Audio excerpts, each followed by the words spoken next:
Thank you, and all for coming. My presentation will be more along the lines of what the previous presenter did, and obviously its implication in world politics and on the colonial question.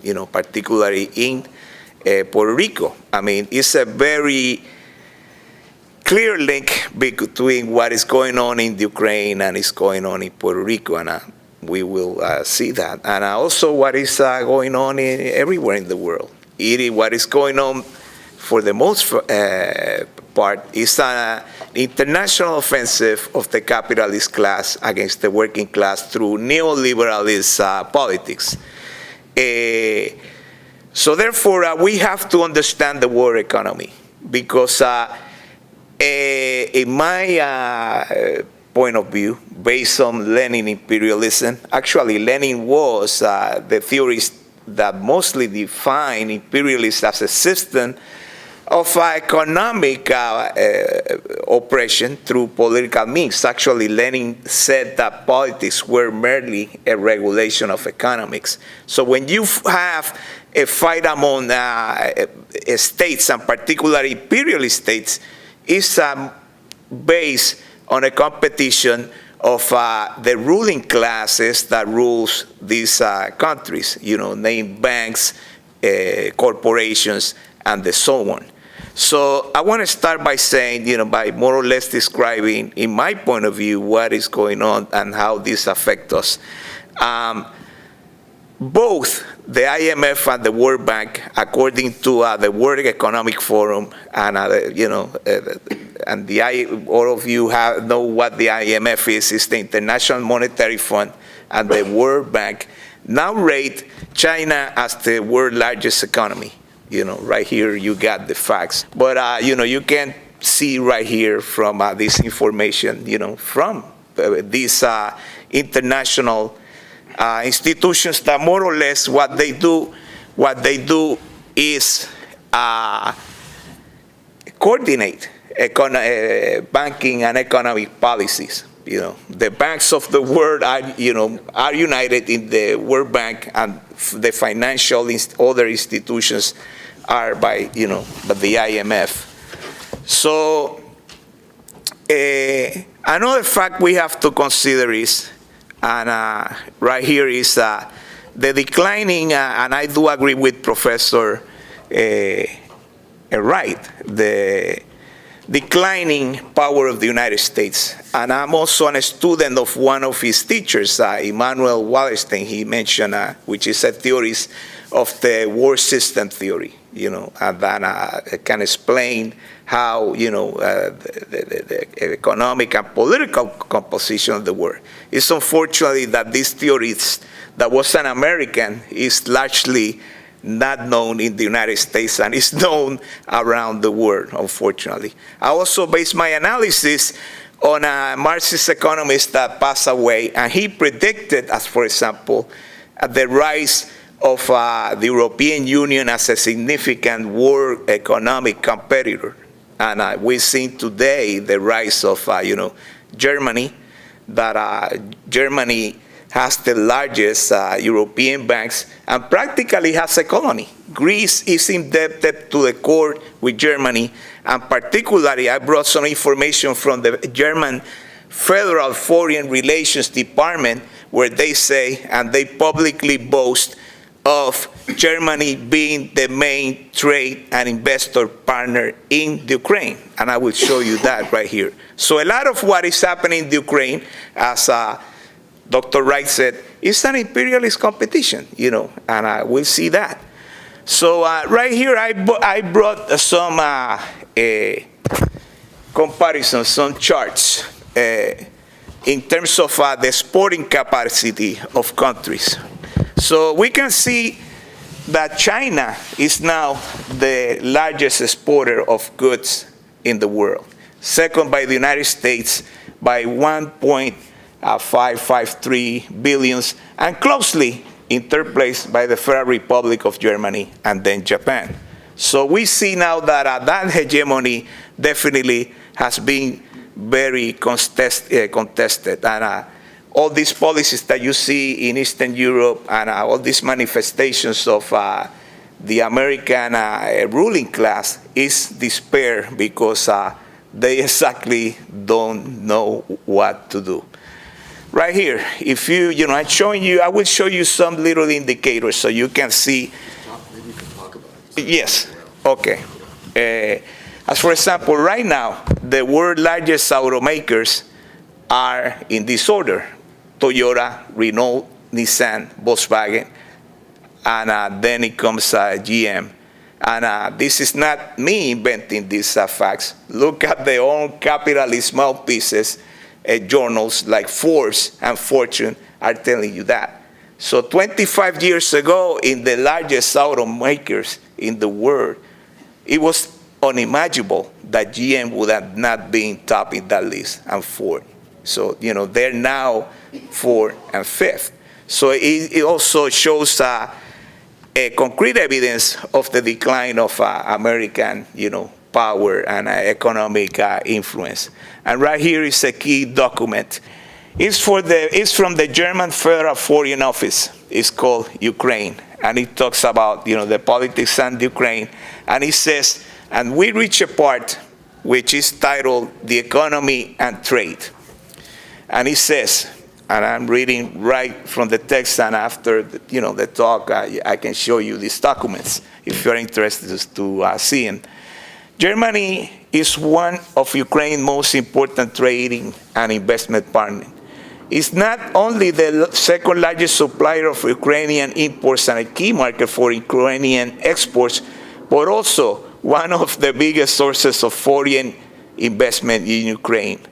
And it says, and this is one key thing, that powerful economic actors in the world run, ruling a country or a region. It says, and listen to this very clearly, the Ukraine still runs a significant deficit in his trade with Germany, since this has been trending downwards since 2014, and it goes on to inform us that the principals German exports to Ukraine are what the imperialist countries produce and export. Machinery, motor vehicles, chemical, pharmaceutical products, electrical goods, and so on. And he says that more than 1,000 German companies are doing businesses in Ukraine. And, definitely we can see the influence in Ukraine by the German imperialists. And actually, according to the mouthpiece of World Monopoly, the journal The Economist, they rank Germany as the largest investor and a commercial economic partner in Eastern Europe. Such is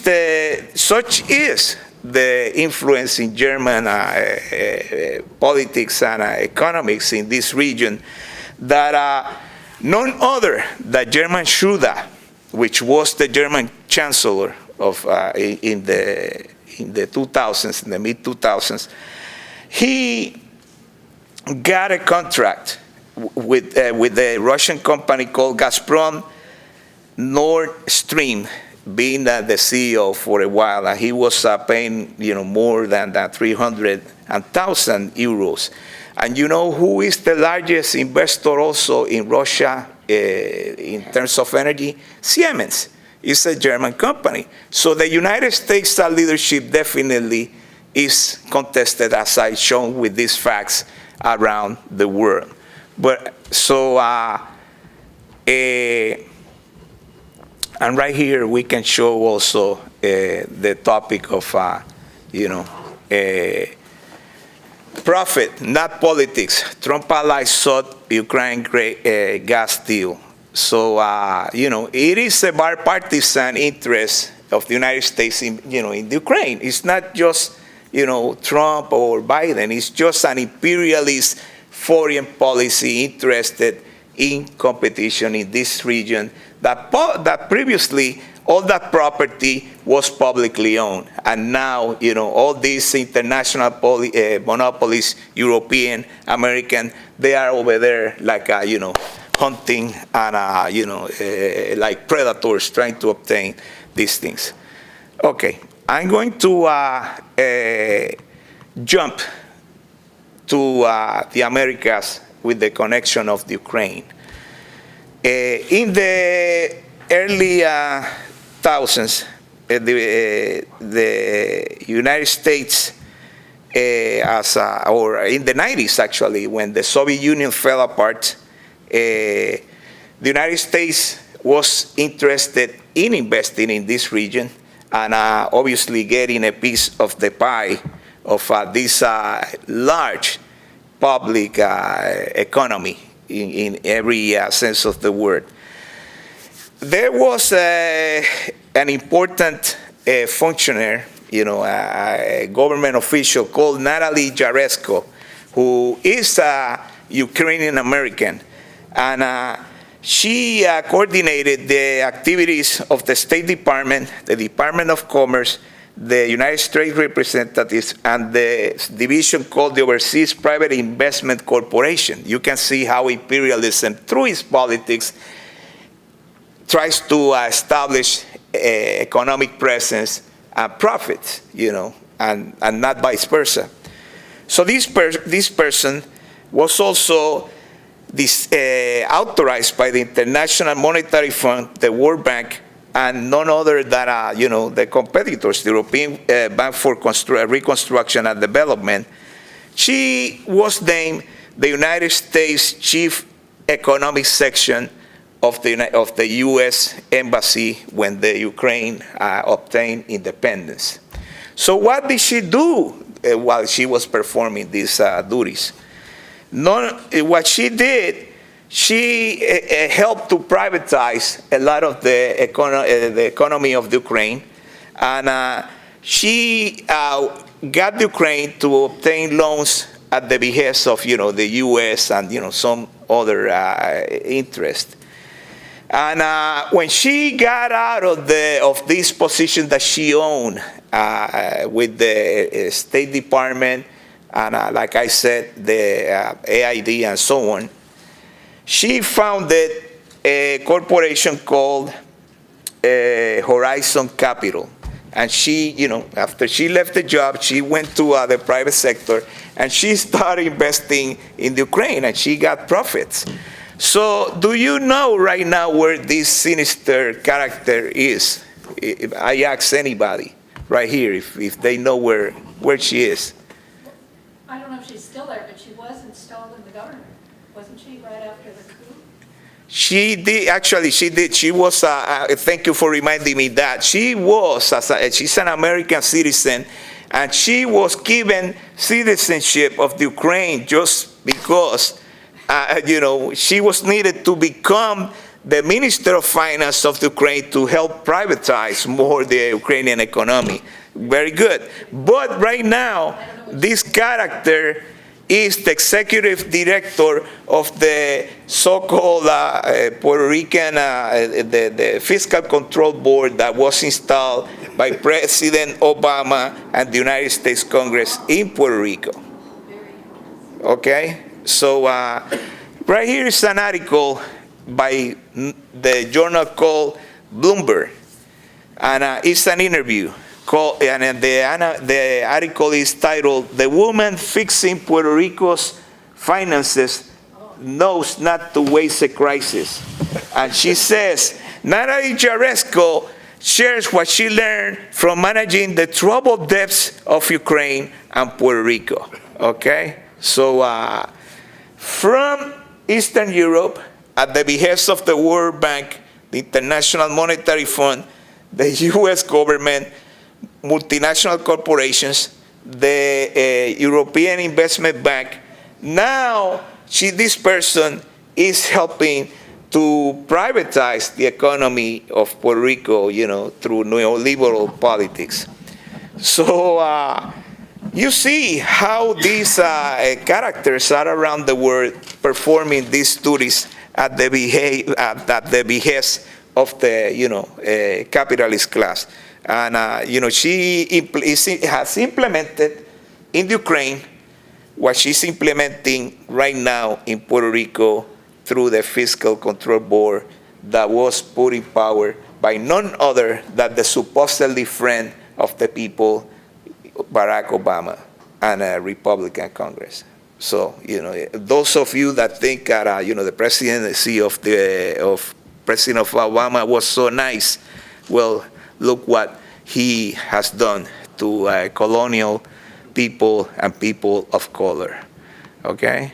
So, we are coming to now we're going to come to the state of California, for a moment, because to show you how, these shock doctrines and these policies of privatizing, particularly resources. The Ukraine is very rich in energy resources.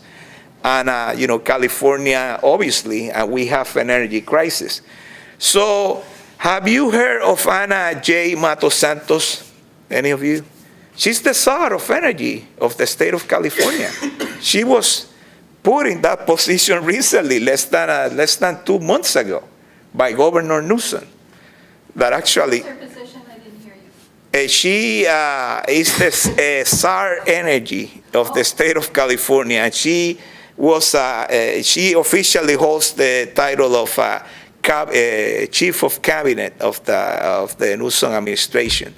And before that, she was the head of the Department of Finances under Governor Schwarzenegger and under Governor Brown. So this is a career politician. And she is, at the same time that she's doing these favors right here in California for us, she's also a member of the Fiscal Control Board that runs Puerto Rico. And you know who helps putting this sinister character there? None other than Nancy Pelosi. So when we have to have one thing clear, and I always have admired Steve Seltzer for doing what he's doing. You don't have to look far away to look at people that are destroying the world, and destroying us, and putting into practice policies that are neoliberal and shock doctrine, thank you, abroad. They are here. They are among us, So we don't have to go very far. We should start fighting right here and exposing these politicians and all these politics. So, and where she came from, where this Ana Matosantos came from, she actually is, her family is based in Puerto Rico and has a corporation called Matosantos Corporation, which, they are, multimillionaires. They are a third world family that has power, so much power that they do have even a waste management plant in China, and also have had contracts with the public corporation that administers energy in Puerto Rico, the Public Energy Resources Corporation. And obviously, she's right here being the so-called Czar of energy because she has that experience and has experience with subcontracting. Okay, so, and she has the experience of being the financial director of the state of California under both Republicans and Democrats. So you see the connection right here of energy resources. These characters that are around the world doing duties at the behest of the capitalist class, and we have to definitely expose them, denounce them, and fight them. So I just want to end up with a couple of things. Number one, capitalism is a system that is constantly in the need of profits. So, there will be always confrontations of every kind. I want to add to the, to the discussion that, in my point of view, there is a few other actors that should be mentioned and should be given the importance that they do deserve in world politics. And particularly, one of them is the United States, obviously, as the most powerful steel country in the world. It has the largest and the most destructive military capacity in the world, and it has a large, GNP. Obviously, the United States still has the biggest power in terms of corporate assets management, although it's losing, ground and has lost ground in terms of, like I shown through my presentation, exports, investment, production. Now as I showed, a lot of sectors of the world economy that the U.S. was number one, they have declined. If you look, and I even brought, charts among the first 10 banks of the world right now, the first 3 are Chinese. The Americans are in the first 10, but they are not among the first 5 at this moment, So, but still, they do have the investment capacity to interfere, to blockade countries like Venezuela, like Cuba. But also they have a very a significant rival power, and they are competitors. It's the European Union too, at the same level as China. Since 1970, France has performed more than 50 military interventions. To this day, the last one being called Operation Serval, that included interventions in Mali, the Central Africa Republic, etc., etc. Why do you think these invasions has happened in Africa? Chad in the 80s, Zaire with Congo. It is because of French corporate interests. The French imperialists, they have a lot of investments in terms of water, minerals like diamonds, etc., etc. They are competitors in Africa, with the United States that also, definitely has a lot of corporate, a lot of economic investments, a lot of economic influence in Africa. But that hegemony is very contested these days, and by China, which is, now the largest small exporter in the world. Companies now have transnational capacity to do construction projects. They are in mining. They are, in terms of land owning resources. So, that coup that happened in Bolivia was not, because out of the grace of God. It is that the United States felt that, the lithium, which is necessarily even the production of weaponry and, technology, had to intervene to keep the Chinese out of obtaining resources in Latin America.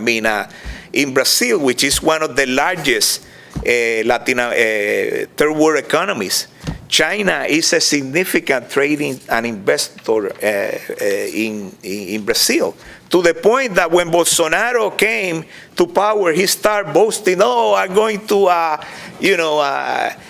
shift the focus of Brazil's, foreign trade, etc., etc.